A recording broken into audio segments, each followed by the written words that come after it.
Hi అండి, అందరికీ నమస్తే. బాబోయ్, క్రోషియో వర్క్ అంటూ మళ్ళీ వచ్చేసిందిరా బాబోయ్ అనుకుంటున్నారా?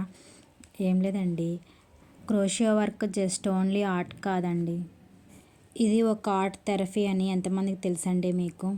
ఆర్ట్ థెరపీనా అంటే ఏంటి అనుకుంటున్నారా?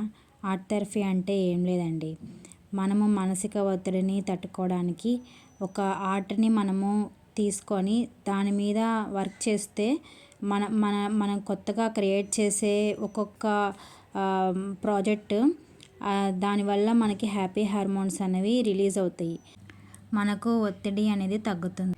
జస్ట్ ఓన్లీ ఆర్ట్ కాదండి, ఓకేనా? సైకాలజీ డాక్టర్స్ కూడా ఎప్పుడు నేర్చుకుంటూ ఉండాలి, కొత్తవి క్రియేటివ్గా నేర్చుకోవాలి అని చెప్తూ ఉంటారు. నేర్చుకుంటూ ఉండడం వల్ల మనకి మన జీవితం పైన మనకు ఆసక్తి కలుగుతుంది. ఎంతమంది నేను చెప్పింది ఏమంటారండి?